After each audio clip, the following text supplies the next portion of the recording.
Frequency Podcast Network. Stories that matter, podcasts that resonate. T-minus 6 days. That's it, that's all. Less than a week to go before possible economic chaos rocks this country. In 6 days from now, Donald Trump will be sworn in as the 47th President of the United States. Based on everything that we know right now, one of his very first acts as president will be to impose a 25% tariff on all goods imported from Canada into the U.S. Canada's political leaders, both federal and provincial, have spent the last month or so responding to that threat. Prime Minister Trudeau, members of his cabinet, and provincial premiers alike have all been pleading Canada's case in their own ways, hoping to secure some kind of exemption to the across-the-board tariff. Or at least make Americans more aware that what Trump is about to do will be bad for them as well as us. Complicating things, of course, was Justin Trudeau's sudden announcement that he intends to resign as Prime Minister in the coming months. So with a lame duck Prime Minister, with federal Liberals embroiled in a leadership race, and with time ticking down to Inauguration Day, who is doing the best job responding to Trump? I'm David Smith, and this is The Big Story. And my guest today is Barry McLoughlin. Barry is an expert in corporate and political communications, branding, and leadership. He is the president of TLC, Transformational Leadership Consultants. Barry teaches at the Telfer School of Management at University of Ottawa and the MBA program at the Shannon School of Business at Cape Breton University. Hello, Barry. Thank you for taking the time. David, it's always my pleasure to talk with you. So we're grading today how Canada's political leaders are responding to the threat of tariffs from the incoming Trump administration. 1 week to go until Trump is sworn in as the 47th President of the United States. So let's start with the man in Canada who is, for now, at the top, and that is the outgoing Prime Minister, Justin Trudeau. I say outgoing because he has, of course, announced he will be resigning at some point in the coming months once the Liberals have chosen a new leadership. So to date, Trudeau has taken the following action, Barry, on the Trump tariff threat. He went to Mar-a-Lago. He met with Trump in person in late November. His government then unveiled a border security package, $1.6 billion in new spending. He convened a special cabinet committee, which has reportedly come up with a list of possible counter tariffs. And late last week, and over the weekend, Trudeau did do 2 interviews with American television, one with CNN and the other with MSNBC. Here is some of Trudeau in that MSNBC interview with host Jen Psaki. You may disagree with my suggestion that it's a fraught relationship, but I think some see it that way. But I think one of the reasons is because Donald Trump is, of course, going to be inaugurated in just over a week from now. He has been pushing this idea of making Canada the 51st state. I know that's not something you've taken too kindly to, but how seriously do you take that threat? I mean, let's remember, I got to work with President Trump through his first 4 years in office, and we were able to renegotiate the most important trade deal either of us had, which is the Canada-U.S. Free trade deal, in a way that was beneficial to both our countries. And I know that as a successful negotiator, he likes to keep people a little off balance. The 51st state, that's not going to happen. It's just a non-starter. Canadians are incredibly proud of being Canadian, but people are now talking about that as opposed to talking about, for example, what the impact of 25% tariffs on steel and aluminum coming into the United States, on energy, whether it's oil and gas or electricity. I mean, no American wants to pay 25% more for electricity or oil and gas coming in from Canada. And that's something that I think people need to pay a little more attention to. However, in the middle of all of that, there was a 3-week stretch where we heard very little, essentially nothing from the Prime Minister. After former Finance Minister Chrystia Freeland resigned on December 16th, Trudeau did not speak publicly again until announcing his own resignation on January the 6th. So what do you think, Barry, about how Trudeau has responded to the Trump tariff threat and the threat of annexing Canada as the 51st U.S. state? Well, of course, it couldn't have happened at a worse time for Justin Trudeau. I mean, the biggest existential threat to Canada's economy in his whole time as the prime minister, and at the time of his weakest political status, where he was twisting in the wind, we were all twisting with him. Is he going to stay? Is he not? All this taking place at a critical time when the shot was, fired across our bow, and here he was absent for quite a number of weeks. He looked shaken. He basically was attacked by his right-hand deputy and then finance minister who, literally threw a grenade at him on her way out the door. Just a shocking combination of factors here has meant that Canada's response to this, especially the federal government, has basically been hit, miss, all over the map, not pulled together really properly with the premiers. And it's every premier for himself, it looks like right now. Yeah, disjointed is an interesting way to describe that. And how would you say, staying on the federal government side of things, how would you say the internal liberal leadership race might be pulling attention away from dealing with the threat of the incoming Trump administration? Well, of course, it is a distraction to, complete focus. He's got to handle this well. And obviously, the liberal leadership race, well, I think he's trying to mostly stay out of it. I could be wrong, but he's said to us that he's not going to get involved with any one campaign or support any one candidate. So you have to take him at his word to a certain extent on that. I don't think that's the biggest thing. I just think that his own personal status is, I was saying that he's got to stay in the prime minister's chair for January 20th. Well, yes, he is, but he had to kind of pre-announce his resignation in order to do so. So Trump senses weakness. He sensed weakness with Trudeau. He doesn't like him. He resents him. I think half it maybe his looks. I don't know, but he doesn't like him. And he doesn't like the, quote, wokeness and all that stuff. So really, Trump is going to take whatever credit he can for the resignation of Justin Trudeau. Moving on to Doug Ford. Doug Ford is the premier with arguably the most at stake ahead of Trump taking the Oval Office. The province of Ontario, just the province, is the United States' third largest trading partner. Ontario accounts for about 40% of Canada's national GDP. It has a lot of key industries that are deeply intertwined with northern U.S. states.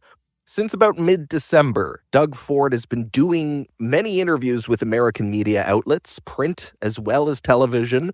By my count, he has spoken with the New York Times, the Wall Street Journal, Associated Press, Bloomberg, CNN, NBC, CNBC, as well as Fox News. He's been all over the place, very visible, very outspoken. His government has also put money behind its campaign to counter Trump's tariff threats. Ontario is spending millions of dollars on an advertising campaign. It's already running. It will run until the inauguration on January the 20th. These are big money buys on American networks and local billboard space as well in Washington, D.C.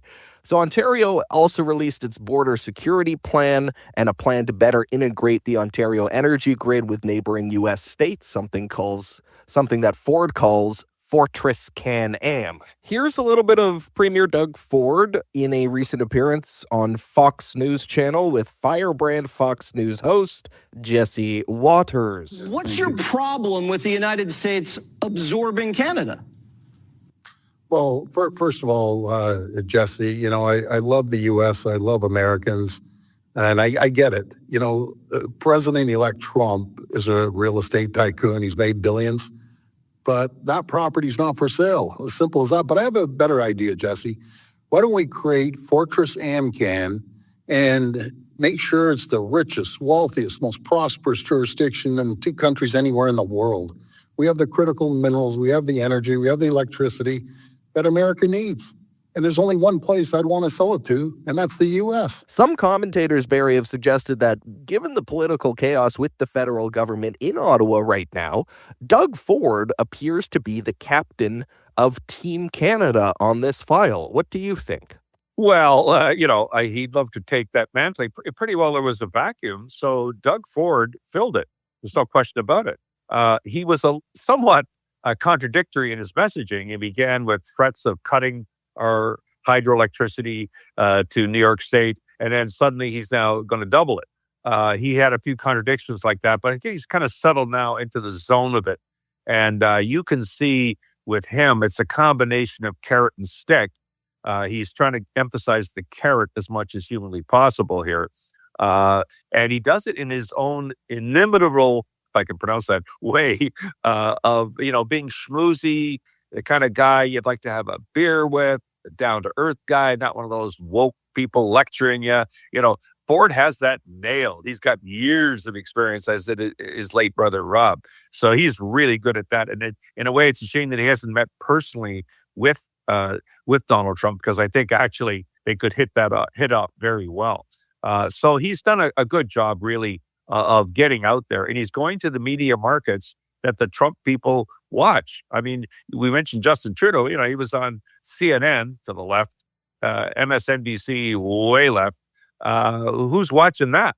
So it was kind of a strange selection of media outlets. And so I think that, Ford is prepared to take the game to Trump. And he's done, you got to give him full credit. He's done a good job. Yeah, what do you make of the move from Trudeau to avoid those right-wing networks? Could the thinking there be putting him on Fox News with a very hostile interviewer might do more harm than any good? Yeah, I think they're managing the downside risk of that. I mean, let's face it, Trudeau's pretty darn good at interviews. He knows how to give non-answers. Oh my gosh, he's got 9 years of experience at that, and the word salad answers and so on, that it's hard to decode what was the message out of that. But he actually is very good at it, and he looks great on television, of course, even when he's shaken and upset. But he has chosen this, and I think it's exactly that. I think he's trying to avoid saying a soundbite, that's going to hurt Canada, because he's really representing the country at this point, of course, and he is trying to play a safer game of trying to promote the positives. He's got the strategy of ignoring the 51st state kind of trolling that Trump's doing. He wisely did call it on the MSNBC interview. He did call it that, basically it's a distraction that a skilled negotiator uses. So he is not going to play that game by overly embracing it. He did say that tweet, there's not a snowball's hell and chance of us becoming the 51st state. That became the soundbite of everything. So he's careful. He's being very careful in his media selection, but I just think you got to take some risks. Hey, what's he going to lose? He's going to get out of office? I think we know that. So I think he should have taken more of a risk. And back on Doug Ford, what do you make of the personality matchup between Ford and Trump? Better, I think, than Trudeau and Trump, where they do have some baggage and just incompatible personalities to begin with. What's the difference with Doug Ford there? Yeah, and Ford, has worked for years and lived in the United States. The Ford family is very comfortable across border. I think that he would hit it off well, and Trump wouldn't see him as this good-looking younger guy that Melania is kind of batting eyelashes at. They got a video of that going on. No, it's a very different thing here. But he sees him as somebody he could do business with. And I think that the faster Ford makes that connection, the better. Then we have Danielle Smith, perhaps most closely aligned with the Republican Party ideologically of any of the premiers. Danielle Smith has a lot at stake in this tariff fight as well. Canada exports some 4 million barrels of oil a day into the United States. 74% of the crude that comes out of the ground in Alberta goes to the U.S. That's a lot of oil. That's a lot of jobs in Alberta. That's a lot of pressure on Premier Smith. In response to the threats, Danielle Smith has done her own junket of interviews on American television. Not as many as Ford has done, but many, more than Trudeau. For example, here she is with Fox Business News. A lot of people, speaking of tariffs, think that it was his reaction to those proposed tariffs that was in part of Justin Trudeau's downfall. What should be then the new leader's appropriate reaction to tariffs? I would hope that we could avoid them altogether. It's looking less like that is likely, but I think we've got a very good story to tell about our integrated economies, about how we really are the best customer for the United States, that we buy $293 billion worth of goods from America. We also send a lot of commodities to the US for upgrading, which allows for those products to not only create those value-added good American jobs, but also then make sure that they're re-exported back into Canada and elsewhere. So those are the kind of things that I think have make Canada a bit of a special case with the integrated economies that we have. Smith may be favoring a more direct and in-person approach to this negotiation. She is the only premier so far to actually meet with Donald Trump in person. She did that this past weekend in Florida at Mar-a-Lago. Reportedly, the two had dinner and then had lunch together the next day as well. She will also be heading to Washington for an extended visit around Trump's inauguration. What do you think of what we have seen from Danielle Smith these last couple of weeks, Barry? Well, you're right. Going to Mar-a-Lago was quite the move, and basically being able to have these kind of informal chats and photo ops with Donald Trump is really not hurtful to the cause. I mean, basically, she's able to break through. And of course, if you have a conversation with Danielle Smith, he would quickly realize, boy, we are aligned about economic issues. We're aligned about the role of government. We're aligned about. So I think that there's a lot of alignment going on there. My concern about her position, frankly, has been that she basically pulled the plug out from under Canada's position with regard to all things possible when it comes to countervailing taxes against the Americans. She said, "You better not be doing that to oil and gas. You better not. You better not. I won't stand for it." And so she did all this, which is really our primary export. She should have kept her powder dry, not have to do that. But she basically I think hurt Canada's position in doing so. She didn't have to do that. So basically now we're in a situation where they're all trying to do this of schmoozing Trump, trying to massage his ego, Canada, Canada, Canada, aren't we all great? We do all things together. They pretty well have to do this because if we end up, saying if we end up attacking them, that's a loser's game. We are going to lose that game outright. So they're all, to a great extent, being restrained in what they're saying about the stupidity of Donald Trump's tariffs. They're not using that word, notice. That is a very interesting observation. She has been a little more cordial, perhaps, in the tone. If there were maybe a reluctant member of Team Canada, such as it is these days, perhaps it might be Danielle Smith. Barry, her political brand has really been built on Western alienation in Alberta, and she uses phrases that we have become accustomed to hearing, for example, from Quebec political leaders, where she'll say stuff like, "I'm here to work for Canada and Alberta's interest," sort of a split loyalty there. Do you think that that's factoring into how she's responding to the Trump tariff threat? Absolutely. Absolutely. She is not that worried, frankly, about Canada, Canada, Canada. It is Alberta. She feels that Alberta is over-contributing to our internal financing of provinces. She sees gazillions of dollars of Alberta money going to Quebec. She resents it highly. On and on and on. There's deep resentment. I do a lot of work in Alberta, and deep, deep resentment about the federal government, period, not just this particular government, which has an irritation factor beyond what they've seen before. But I think in the end, she's still a Canadian, and she doesn't want these tariffs. She knows she's a very smart person. She knows these are damaging to our economy. She's aware of that. But her number one priority, she's made it clear, actually is Alberta. And because of the major exporter of oil and gas, which is huge to the economy on both sides of the border, she is basically saying, we don't want extra taxes on us. And you can do what you want about those other things, but not for Alberta. So she's drawn that line in the sand very clearly. Okay, let's move along.